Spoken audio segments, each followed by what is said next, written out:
And here we are with the first group, Pulavinaka.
With their item from Fiji. Who's next, Joe?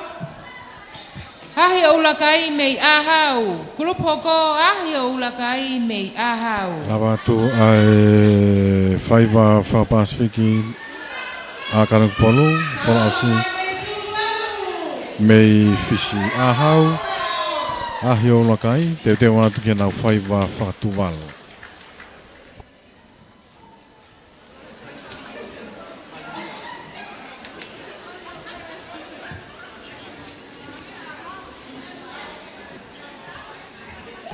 Takai whaaseni o e tau whiawi. Ai a koe, takai koe a whai ai, ai whiawi I he whaiwa whakapasuki. Ai a tēnā whakakoe ngai whaiwa me tahe ngai whanau kaunga api. Kakaki ko ki ui a pen ki a loto I a lastani, Loto ia lastani ke toka ngai koe uhila I holoni. Ka take ako lupe tu mai I mui he kaunga awe ke... Ka take ke ta whaako pia lupe. Ko lele whukene takai whakaosi e whaiva Pasifika. Pea ko lava atu e kainga me he... Ene awhia me ka nokpolu me he uho upolu. Ko lava nau whaiva whakawhisi pea ko eni ku hoko mai eni. Ko e ahi o ula kai mei ahau pea moe nau. Whaiva whaka hamoa. Malo.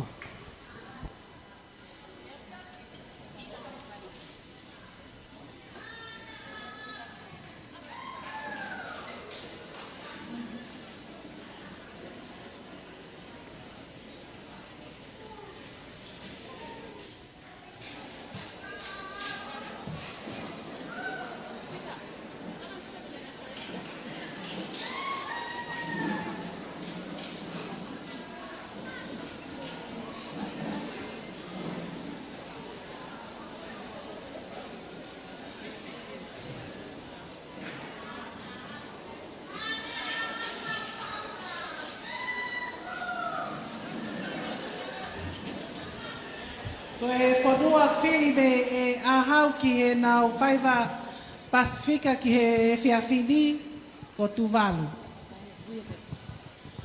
Ko e hiri pia ahau hoko mai a kolonga. Ospeko ia vavau, tika ni mala paha, maufanga, pea, tataka motonga, houma, vaini, ata talafo'ou, popua, haate iho, eua, tātuku aki a PSP.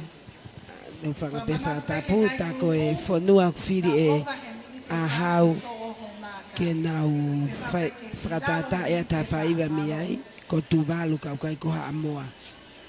Malo.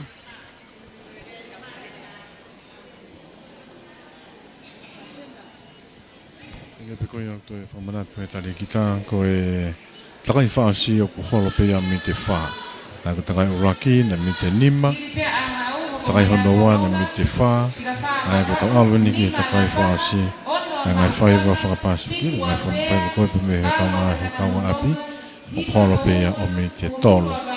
Ia ko awhiwhia neonga e toko lahi ko ia, e ngai kulupu nau kau mai, kau nau malawa pe o tau hiki ngai tūtu oni, ki mua taimi o ko tūtoni ki ai takai taktaha. Kau whaiva ni me he ahi o lakai mi ahau, mo e nau whaiva whakatuvalo. Ki mua pia tok whahauko o mo whaiva whapasifiki. Ka taki tuku mai ki DJ, ko e te pile ia koe ni I e o ku tawhaaki tohema.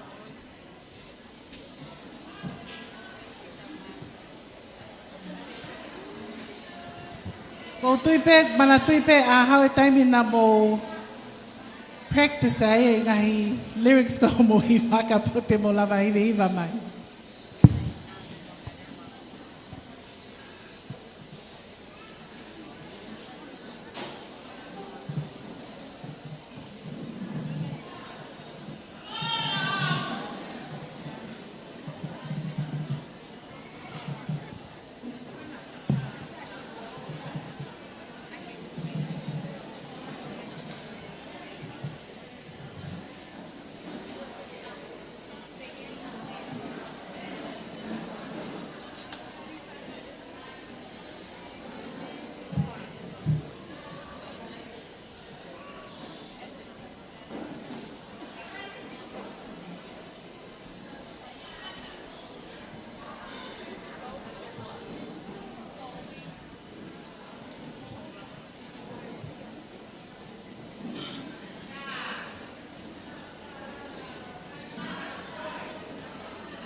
Mali.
Malie, ahau ia ahi o lakai. Tau hoko atu ki he kulupu whekauake a whawhine me utlongo a kolonga.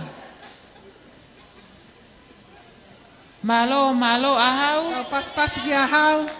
Whamanatu at pe ngahi kulupu kanu hoko mai.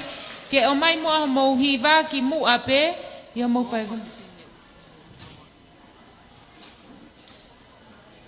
O mai ho mo hiva ki mu a ki he TJ pe a mo toki taho mo whaiva whakatuvalu.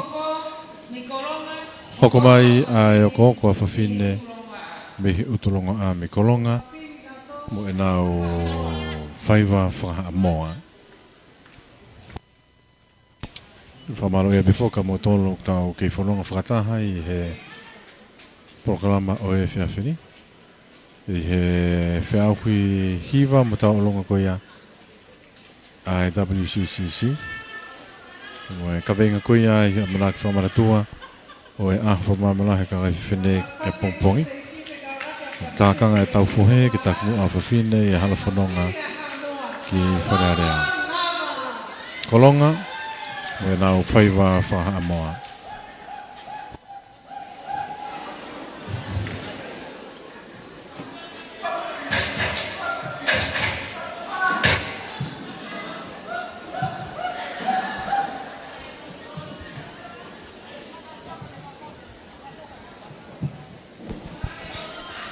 Malo koin ko lava atu e kulupu koni me ahi o lakai me ahau. Ko kulupu ane o koko ai whewhine, kau whawhine me he utulongo a. Nau hoko mai koni. Pea nau whae nau toro e whaiva me he tau whanua kau ngā api ko ia ko hamoa.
Whawhetai lava, kolonga,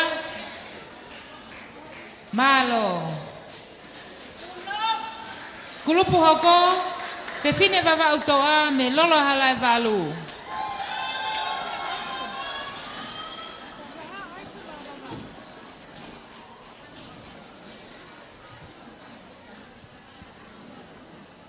Whawhetai tele lava, ke kulupu koe me I kolonga. Whiwhine wawa uto aini.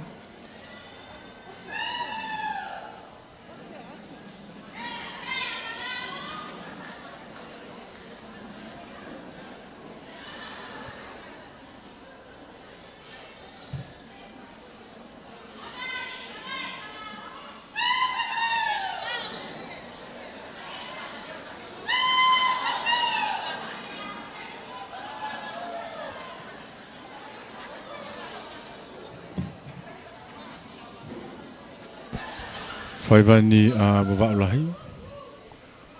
Koe ke asi he risi koe hae whaiva te nau whakaoko. Ko tuila hipe te tau whakao whio whipe ki ai. I e taime tā e whasi.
ke fumau kau famau pe ko Cook Island yen pe ko Tahiti.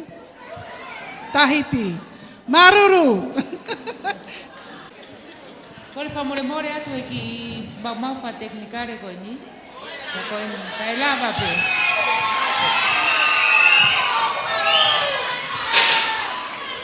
Kuma o me kamosi e tau foi mama ko Stacy.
Ho ek mo kainga, neo mo pe ma ulolo po.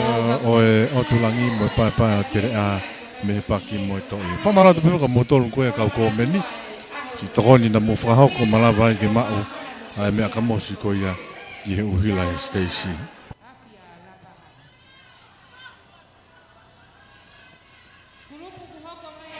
Paha ko maufanga, ka fefine hala tukutonga maufanga, ospe ko ya mui mai ke ai apea, tataka motonga, houma, vaini, ata talafo o, popua, haateho, tatuku aki a eua.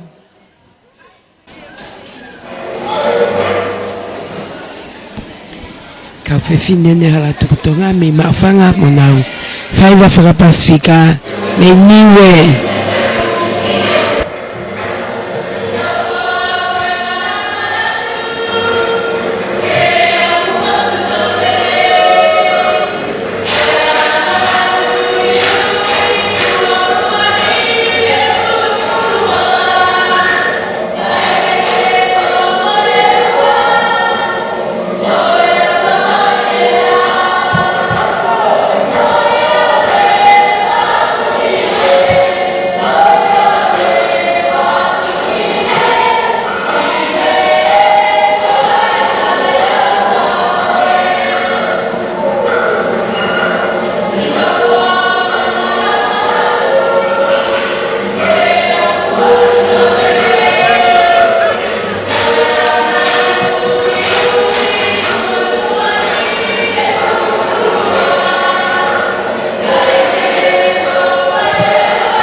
Mali e pia malo. Fai vai a kau niwe pia mei maufanga. Grupo hoko mai e tu ako ne o maufanga ko pea ngalo pea.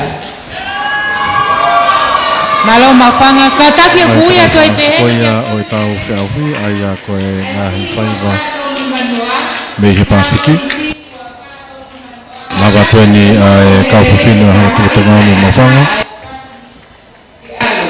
Koe nau whaiva whaniwe. Te tō maeni a hungalo pea me pea. Moe nau whaiva koe whaiva whakahawai i.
mali e.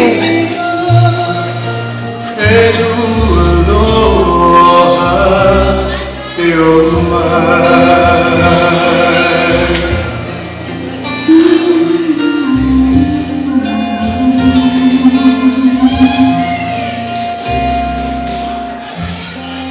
Karuai, vai ologia, o karualoa. Kokoi kapai, kuhia, e tu aloha, e o mai.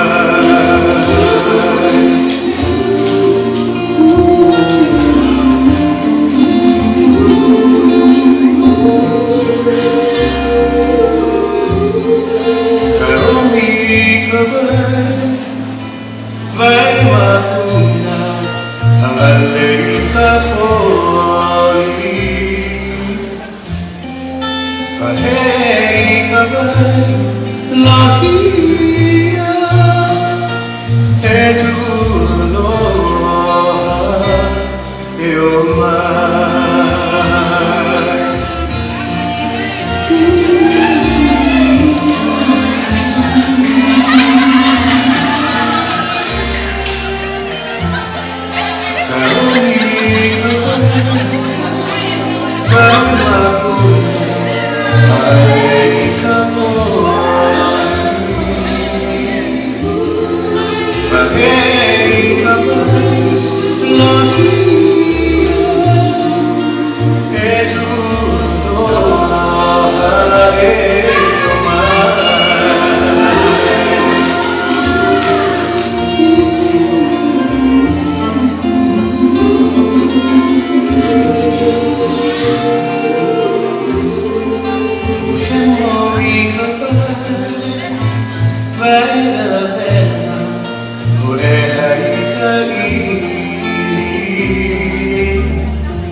Mali e pe to atu. Alo, malo pea.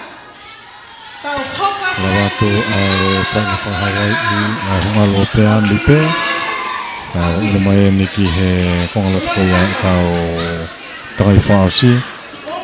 Kolo kakala, me te tāmutonga, mo e nau whaiwa whaafisi.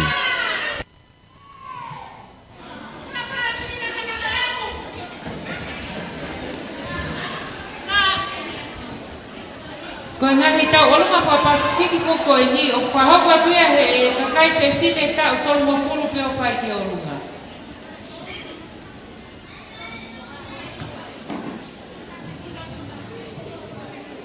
I o e takai whaosi, kai whaiwa koia pe me tau ngai whanua kau ngā pi. Ko e tau tolu mo fulu pe ki o lunga, o nau kau mai kai.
Honourable Frederica, Deputy High Commissioner Alison Gao.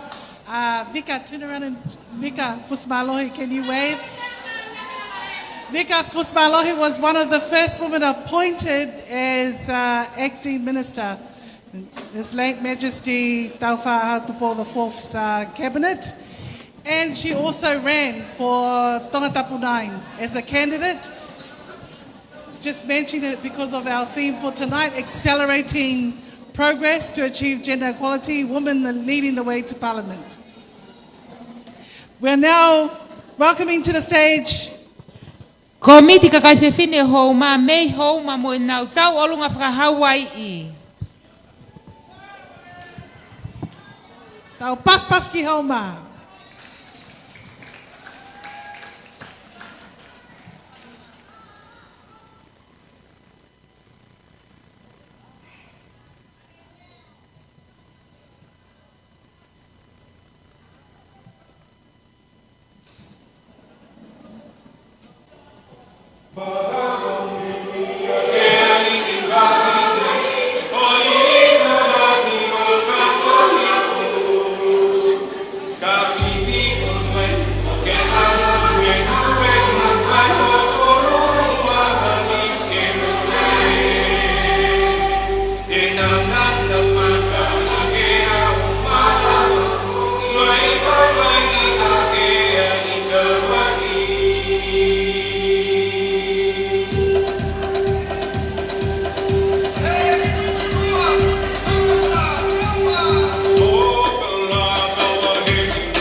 Nolotonga ni funga Stacy ko kau fefine ni mei he funga mahafa mo pupua puhi kau whakaha ko nau foi hula whakaha Hawaii ko nau whai vai am whakapasifika malo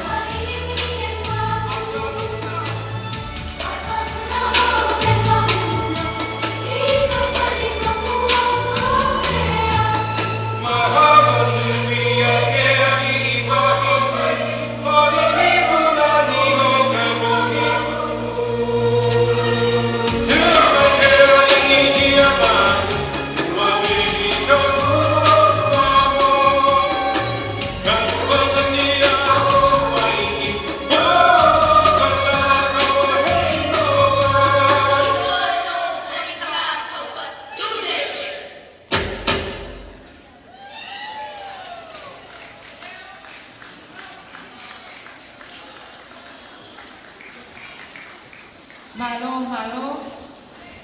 Grupo ia hauma komit ka kaifefine o hauma. Kataki o to uia to ipe me alele ko na uia anenai ko ka wafa tol ni manoa si wafa tol ni manoa lanu grey lan siriva kataki si wafa tol ni manoa kataki fu fiema o ke taha i me alele ko ni pi o ke ilo to taha ko ana me alele ko ni fiema o ke taha i me no tu anga si wafa tol ni manoa si wataha wafa tol ni manoa kulupu e funga Stacy ko vaini kulupu kakala tapo hu fangalupe pe amo e nau fai watahiti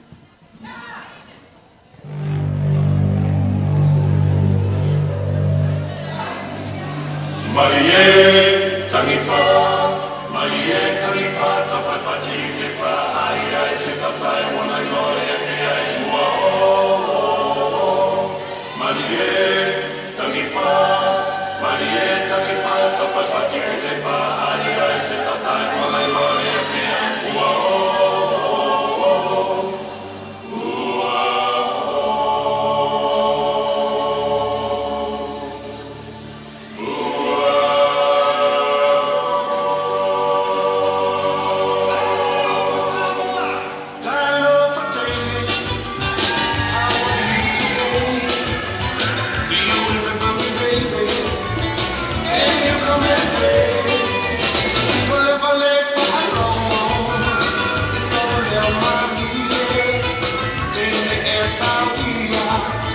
Say I love the Maya. I love for day. How are you today? Do you remember me, baby? Can you come and play? Whatever left for long, it's all on my way. Did you answer me? Say I love the Maya. So say dear, dear, dear, dear.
Kau pewhine ia me hu whangalupe. Kai pe tuku ho maua i ngā vai ni.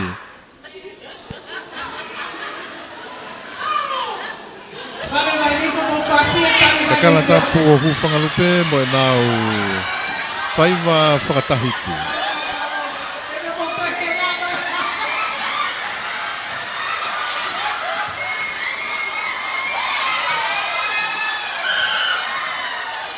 Mari e koe hufanga lupe ia. Tau hoko atu en toe pe tau item e wha. Tau hoko atu en ki atata. Ai koe mixed melody mo ia. Mari Te e te atata. watueni ki he seti o wālongolongo me atata. Koe nau whaiva ku tuifio ai ai whaiva whakawhisi. Ta pia whoki whaiva whakamoa. Koe seti o wālongolongo ia me atata.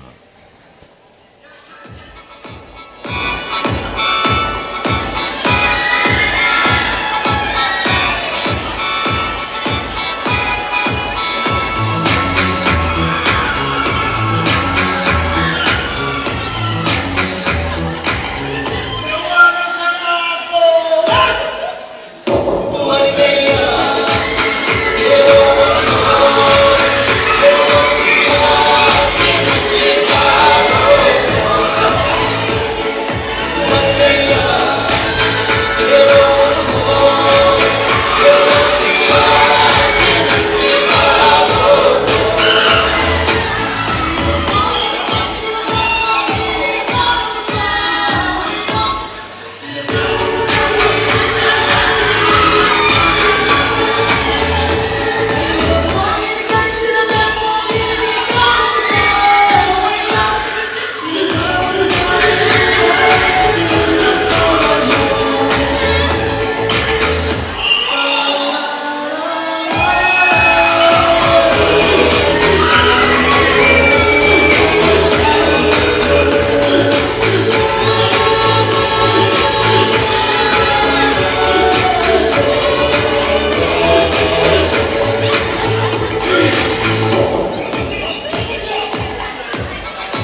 whakawa mapa ko ia, Hoko toi peki talafo talafai te awhawhine me talafo pe moe nau siva Samoa. Ka taki uia tuai peki e ka koni si ua wha tolni manoa, ka taki si ua wha tolni manoa, ka uke whanongo mai ko mea lerene o kulanu Ko lava atu atata ko eni ko e hoko atu ki he kulupu ko eni talafai te awhawhine me talafo mo e nau item hoko ke Pasifika.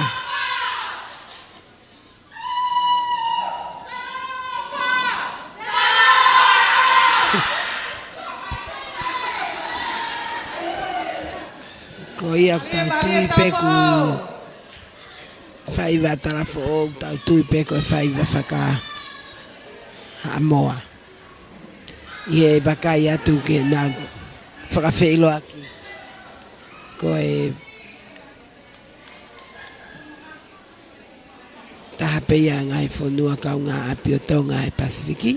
Au tau whakangongo pe mo bakai ke aki nau tolu ke nau. Talafa ai te awhawhine me i talafo o me i hauma niu tau.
Talafo ou, talafai te awhawhine me talafo ou, siva Samoa.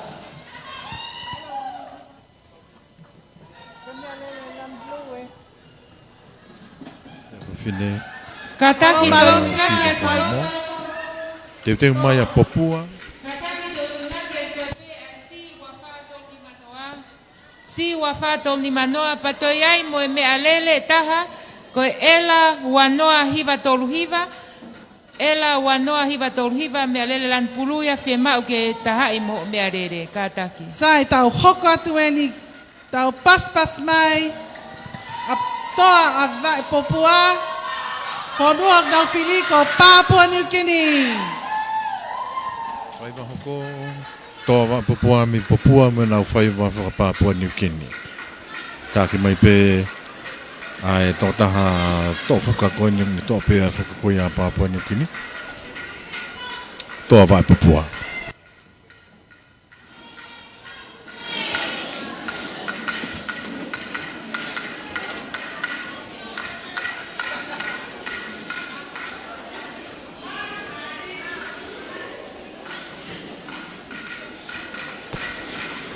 Ko lava atu a talawhai te a whawhine ko en ko e toa e no vai popua me i popua pe a mo e nau whaiva me Pasifiki ko e whanua ko ia ko Papua New Guinea. Hama Mastuni.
Mali e Free West Papua New Guinea. Free West Papua, Popua ia toa vai Popua. Malo Mali e.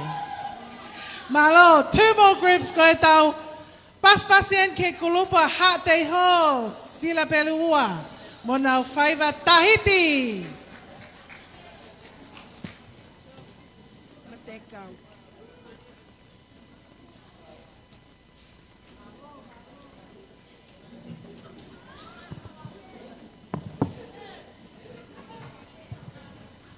Ke ui atu ai pe me alere si wa whātou ni manoa, ka ataki, o ka pau ke whanongo mai, ke tahai o me arere.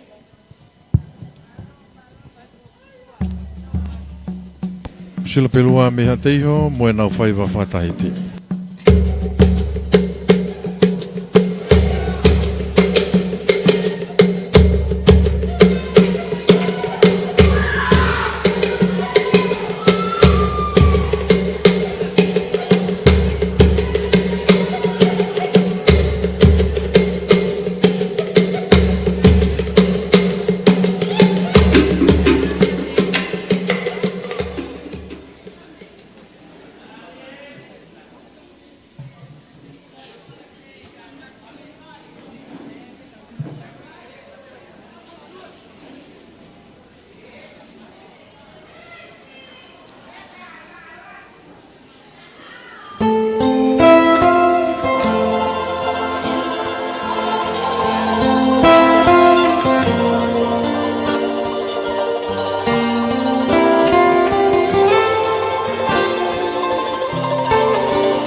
If this is not celebrating International Women's Day, then I don't know what is.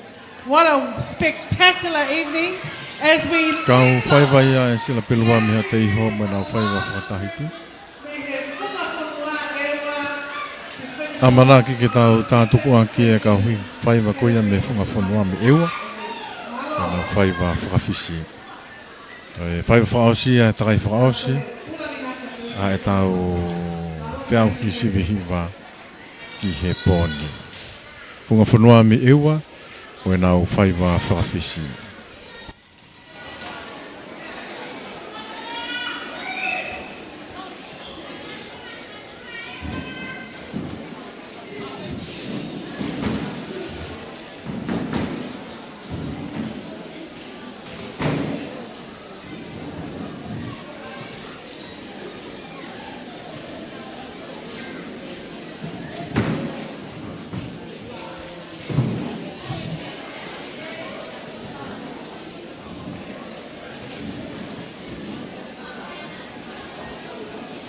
Malo sisfafili.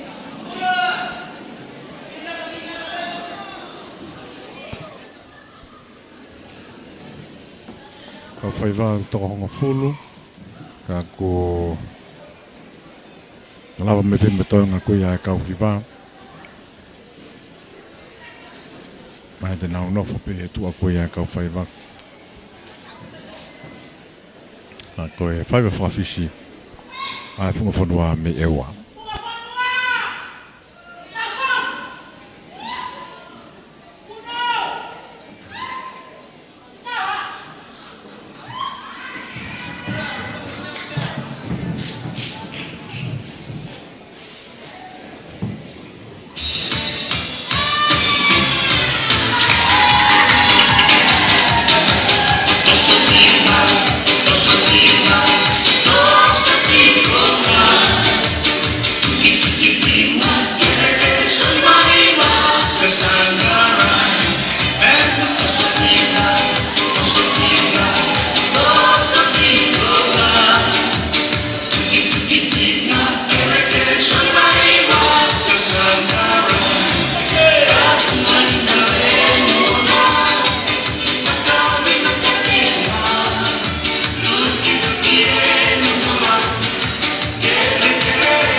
Sivi Hiva, oi IWD Wanoa Wanima.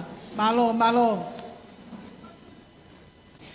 Sai e fonga pe ni teu e ke at pe feu I ko ia pe e uluaki hiki mai hono ni ma pe e firi at pe e suriati ko ia e sio at ki ai ke o mai e tari ko ate ke ma o e falan ko ni ko feu I uluaki o pe hente fratonga tu e au ka frapalangi atu e ofa na e frotu u fraku ai tapliu si ko fe tau ne frotu ai tapliu si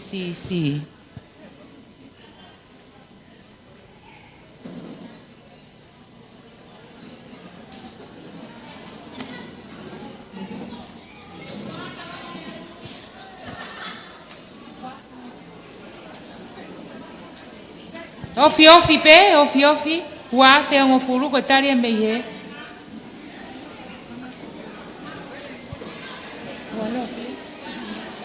Wano ta di ma ikai te fu mama oia. Kona la mata. Natu pe me imagino e tai me fai tal noa. Wa fe ma ufena e fotu ai. Tapliusi. Wa fe ma iba ni fotu ai senta, No vema wafe wahiba. Wafe mahiba. Feu I hono wa. Ko hai ka venga fa maman lahi. O e fa maman lahi ka kai fefine. Ko hai ka venga fa maman lahi. O IWD. Ke hange ka venga ia o e fe auhini ka ko e ka venga fa maman lahi.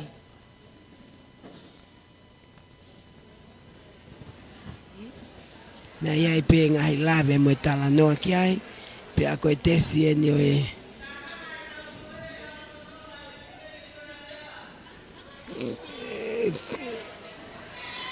Ka venga whakamaman lahi. Ko e. Nei haia I he lea le polo tamsila pia mo e. Tala whikau lahi Australia. Ka Suriati. venga whakam. Ofi pe ai fe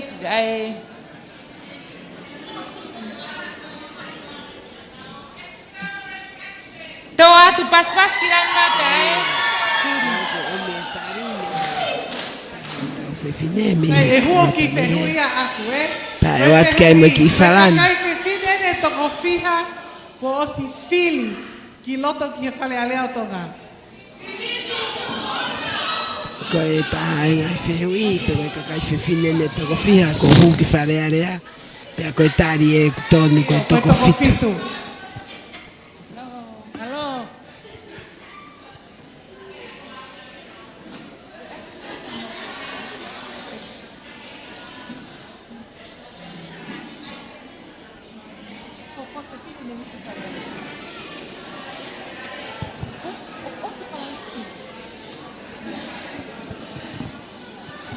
Sai koe whehui hoko, ko hai ai fuafua whewhine ne hu ki wharea lea. Intia koe ni Surieti?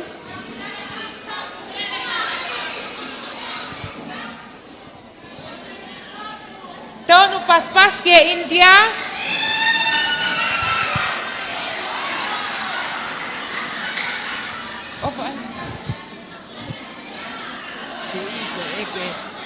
Ja koe whehui whaosi. Ko hai e rak fefine na hu ki whare area, te a tari ki ai. Ko princesi mere sirik tapu kone peki ai.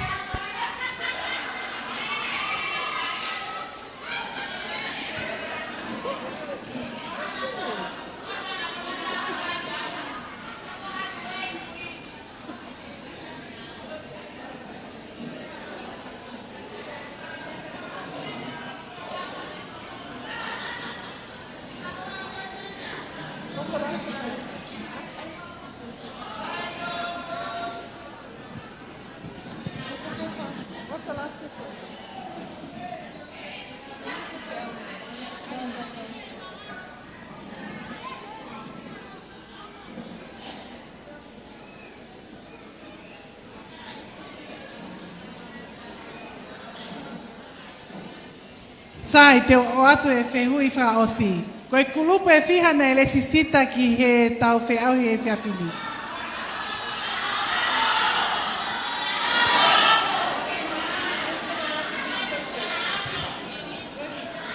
Koe Oia, koe toko taha ono. Sai, ko kore lewa ki he DJ, tai me bita ki whasi e taha ke ki wha osi wha maapopo e maka e o tuku mai ke te pire ka o scrutinia. Ka i he time tatau ko kore atu pe, ka pau o mo itua, a ngai kulupupa mo whenga mai ki loto holo, koe hui koe tau kau whakatape ono whanongo, ki he ola koe ni o e whe auhi ke wanoa wani ma.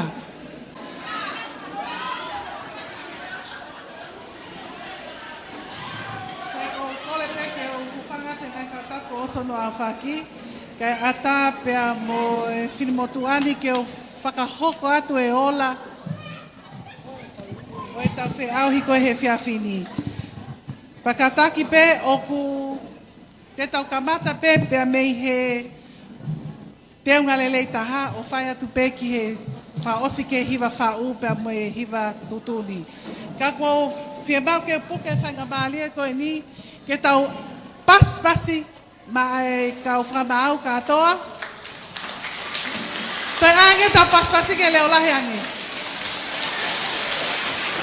Pea pehe foki ki he whakamau, au whangatuku, whai whekau sela latai la kepa, pea mo scrutineers ko selu kau waka pea mo ana aho me he policy.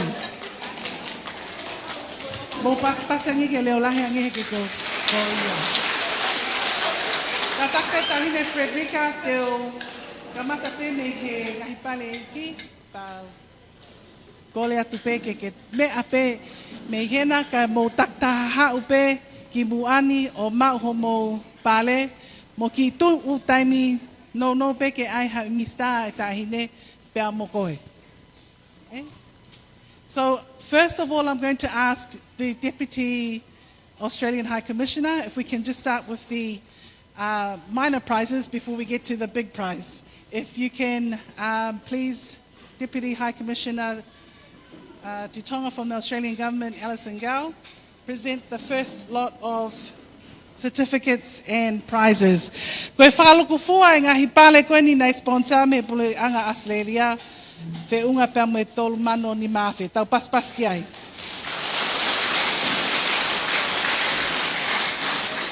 Sila, don't stand there and pass it. Tina hapu jen. Sai, koe te unga lelei taha, whakaluku fua. Koe whika tolu. Ma uia ake maka e uangeau waluono ki talafo ou.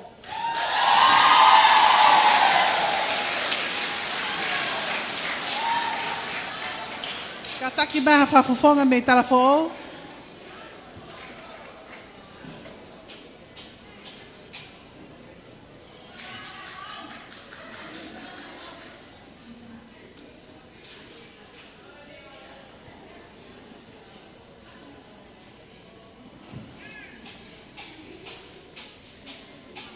Ta paspas ki ai.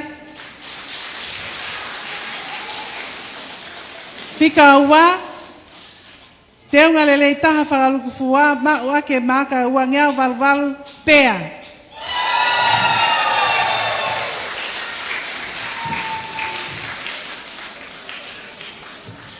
Ka take a whafufonga mei pea.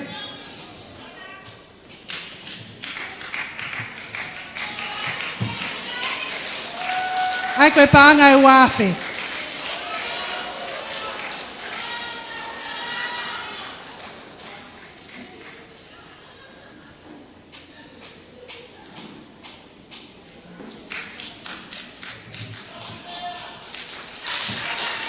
Pea koe I kuna e te unga lelei taha whakaluku fua ake paanga e tolu wafe, maka e ua ngeau hiwa ua vavau.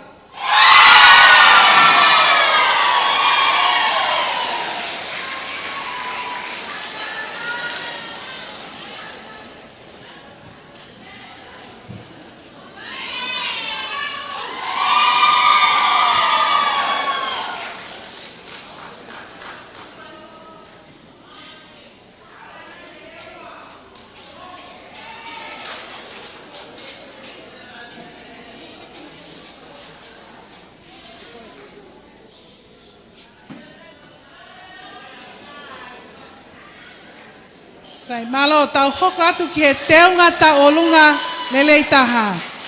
Koe whika tolu, mau ake maka e tolu ngeau valua, funga fonua ewa.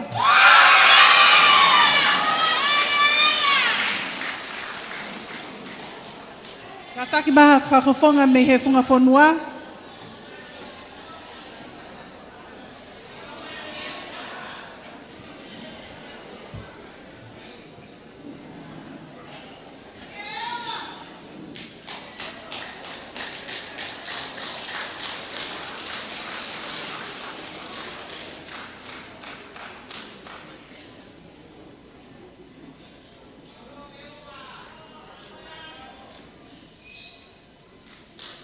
Malo, koe whika ua teunga ta olunga lelei taha, mau ake maka e ua ngeau walu wha.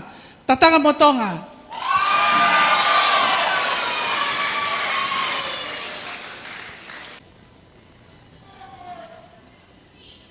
Malo, vika fus malohi. Ai koe whika ulaki koe paanga tahawhi. Whika ua paanga walu ngeau, pa whika tolu ono ngeau. Ai ko tata motonga ini, paanga walu ngeau.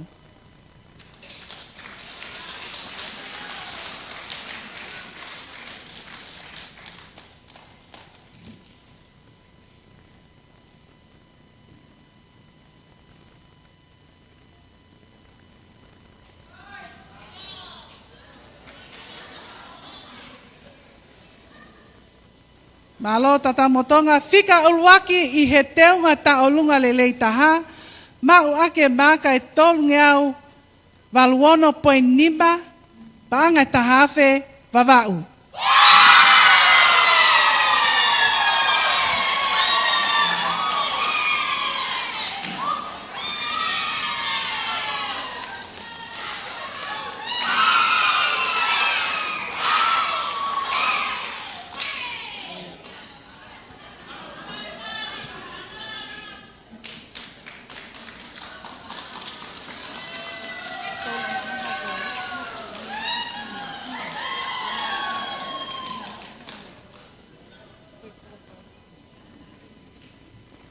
Sai tau hoko atu en ki he whaiva Pasifika.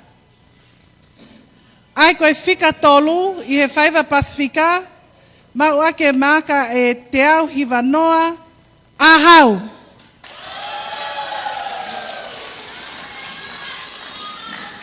Ai koe paanga e walunge au.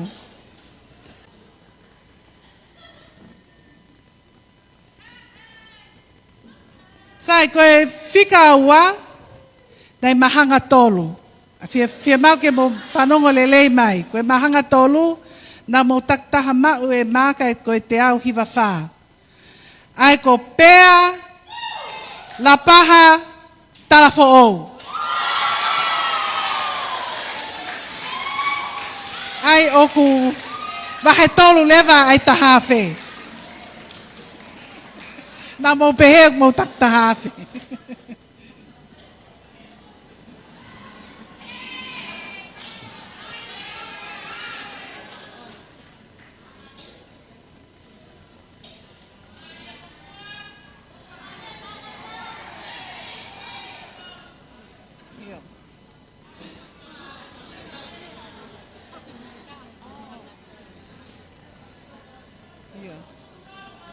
Como sila ena pa koe toko ua ma atu mo certificate he monite ka koe sila ena kos o atu.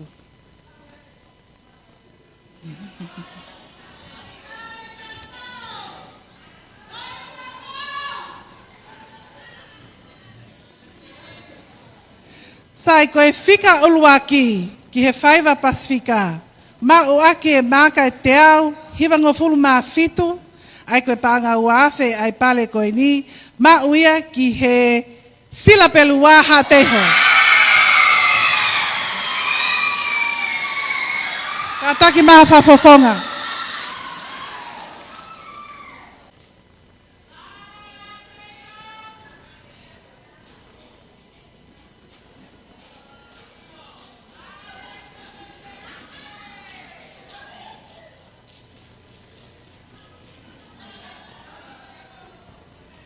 Thank you, Deputy High Commissioner. Tau pasipasi ka Alison Gao. Sai tau hoko atu en ki he tau olunga mali e taha, pa hiri peko ia, tau hoko atu ke hiva tutuni, pa wha osea ke wha olele taha. Pa koe kole atu eni, koe ui atu pe ho o, ka pau ke kau he mau pale, ke kātake o lava mai pe, e mea pe tahine mehene sea, e mau atu ho pale.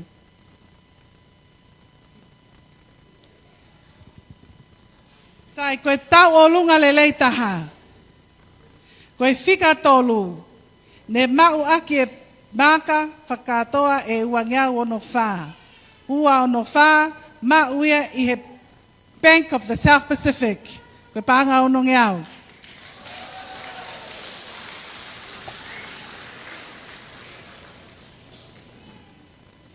Katake o kia whawhonga me he PSP. Kai tau hoko atu pe, kai toki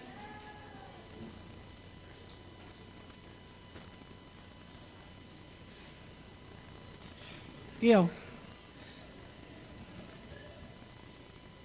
Koia, mahino mai o kui kai ki aha whawhonga heni.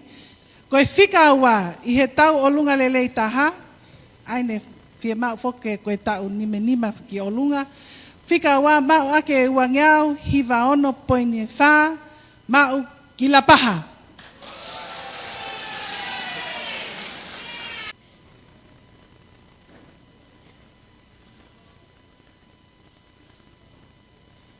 Ta pas ki la paha. Pea koe mau e tau olunga lelei taha i he whiahi ua noa ua nima, aki e maka e ua ngeau, hiva fitu poini ono, paanga e taha awe, kolo kakala ta takamotonga.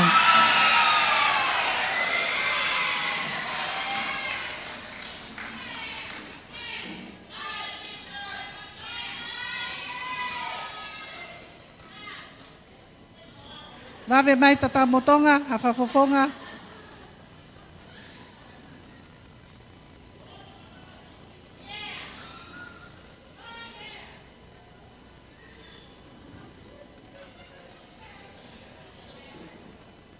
Ai koe tau olunga lelei taha eni.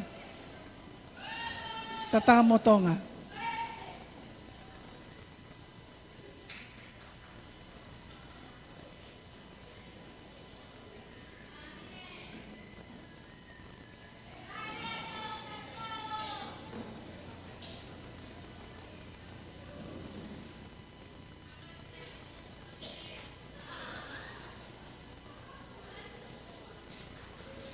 Sai, tau hoko atu eni ke hiva tutu ni. Ai koe tau o lunga i ene upe o sili kutapu, ka koe hivain. Kono hiva i eni, koe whika tolu. Mau ake maka e uangeau mā tolu, mau ki popua. Panga e tahawhe.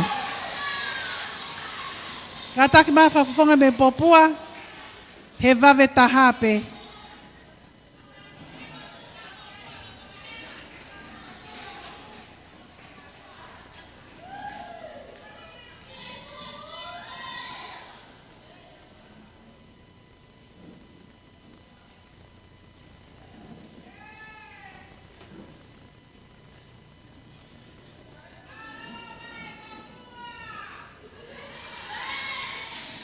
Koe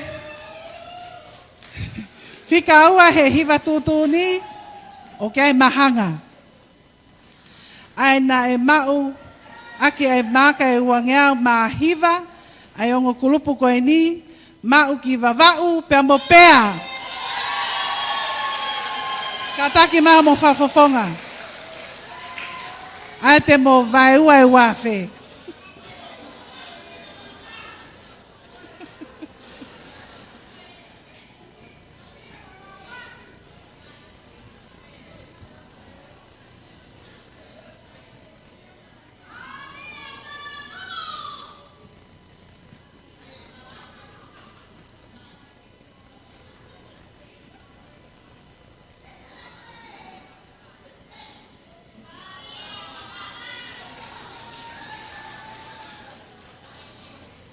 Pea koe I kuna hiva tutu ni, upe o silikutapu, mau ake maka e wangea ua hiva, paanga e tolu afe, kolo kakala tataka motonga.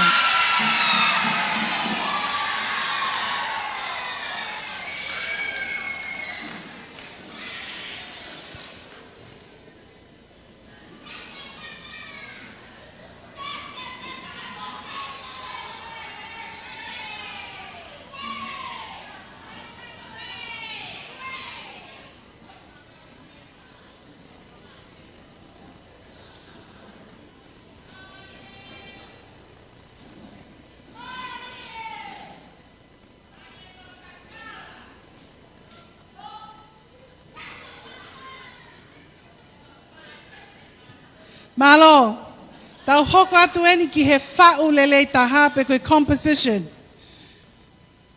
Koe whika tolu o toi ai mahanga. Aina e mau ake maka e ono fitu, nana taki ono fitu. Mau ia ki la paha pe ambo vavau.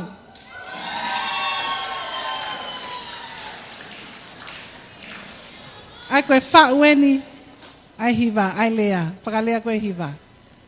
Whika tolu, mahanga a vavau mo la paha.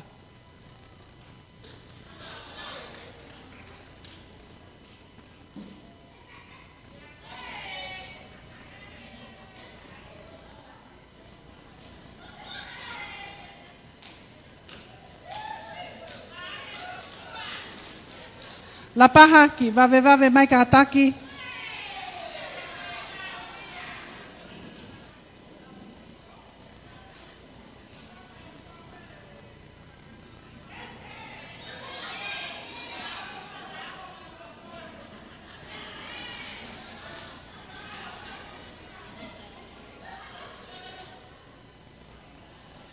Ai koe whika ua, mau ake maka e ono ngō fulu mā hiva, ono hiva, mau i ki pēa. Pāngai valunge au.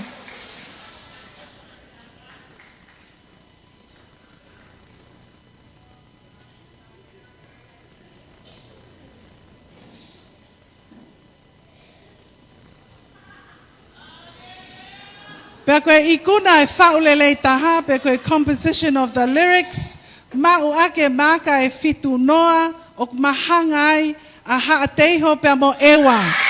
Funga fonua.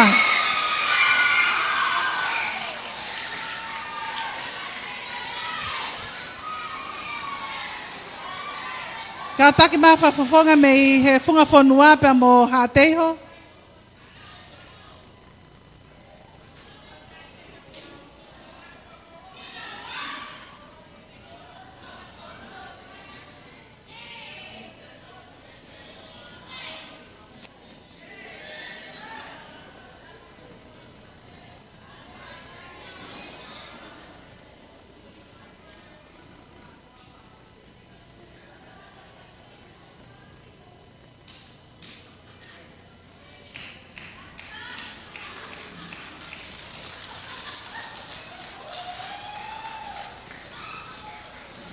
Ai ko tau hoko mai eni, ke he hiva I koe ni e hiva whau. Kono hiva I koe ni e hiva whau.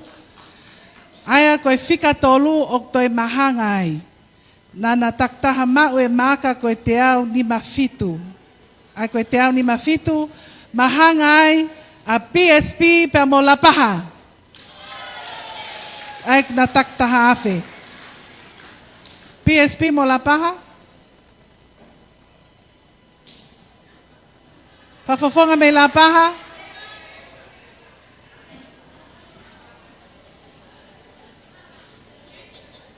Vave mai la paha na fuake o mo sieke kata. Ko PSP mahalo ke ki aha whafofonga eni.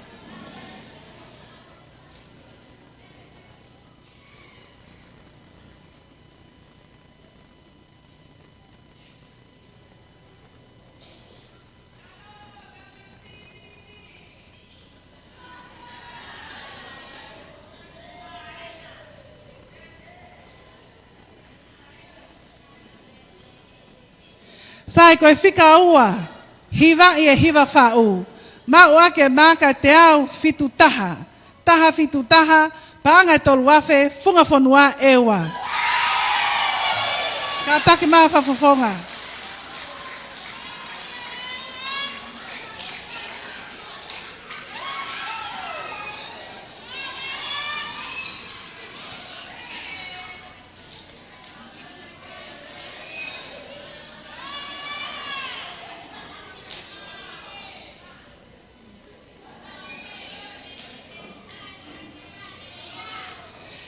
Pea koe I kuna e hiva whau. Ake maka te au fitu wha, taha fitu wha, wawau. Paanga ni mawhi.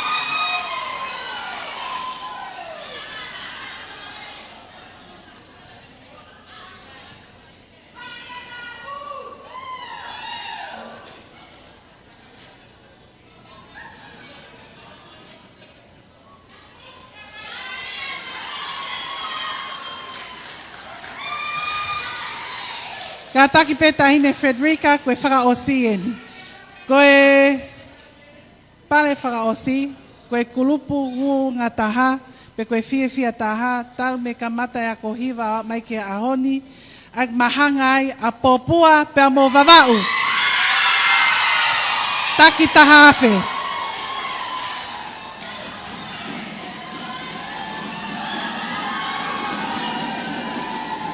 Mo lava mai pea lululu mai tahine, ka te mo lava ngi ke te pire ke vai ua hopo pale.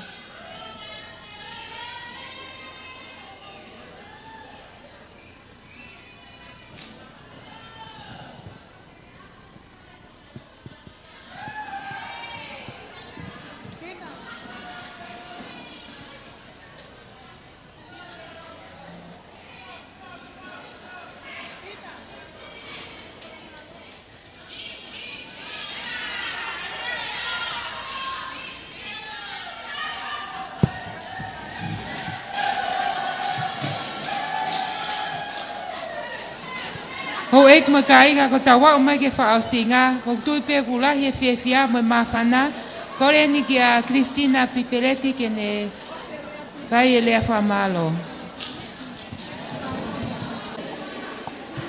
Malo au pito, ko tawa o mai eni ke whakaosinga e tau polo kalama e pōni, pia ko ulawe I pe ko mauloloa, ka ko kouna au ke whakahoko atu a e lea whakamalo.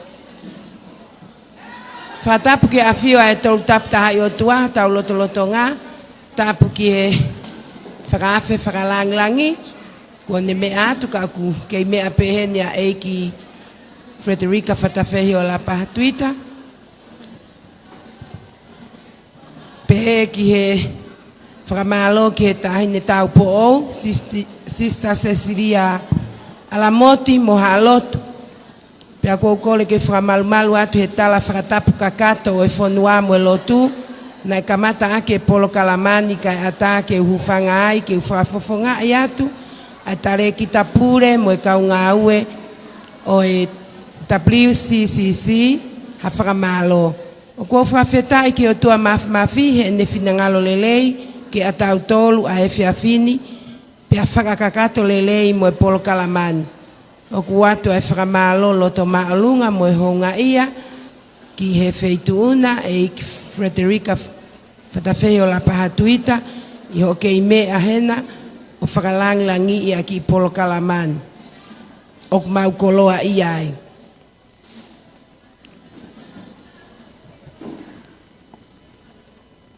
Whakamalo ki he tau po ou he lotu lelei na e whakahoko.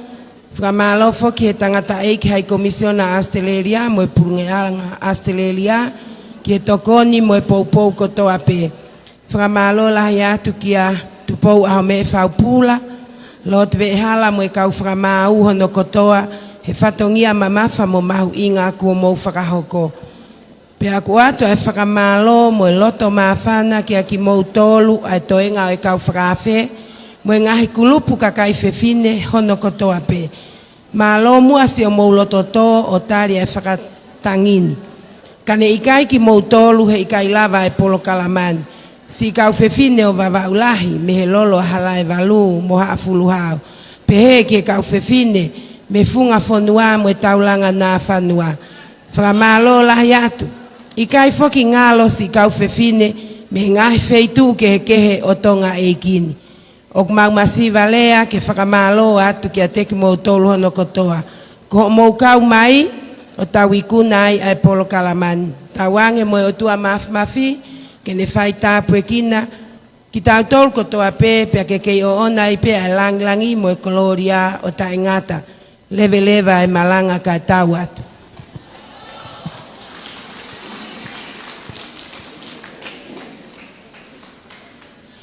whamore more ke tau whakaosi ai pe. Koe ke lesi, pe koe tāpua ke ai o tua koe tamai, mo e ofalahi ai o tua koe alo, whiohi mo e o tua koe lau maari e ma oni i toko tolu tapu, tutuku a mo ki mautolu pe au anahi ka whai peo tai ngata. Amen.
Pea koe labrere ia ai whiauhi tauolunga mohiva ka kai whiwhine o tonga ke whamanatua a whamamalahi ka kai whiwhine ai a boe kaweinga tākanga e tau fuhe ke taki mua whiwhine i halafononga ki wharearea pea ko programa koe nini taki whotutu ia e he WCCC pe koe Women and Children's Crisis Centre o ko ia whakamalo i he tau whanonga mai mo kumotolu me he whiawhiko ia ane awhi o mai ki he pongpongini lava kakato ko ia ai polokalama pea pe whoki ki ia kumotolu ko ia na mo kau mai i he ngalo ia ma whoki ia ope na kutui koe hangepe koe na mo whanongoa ma whoki mo mata mai i he ngalo ope polokalama whiwhia ki nau tolu ko ia na nau kau mai ki he whiauhi pea ika ngatai ai neonga pe ko fe auhi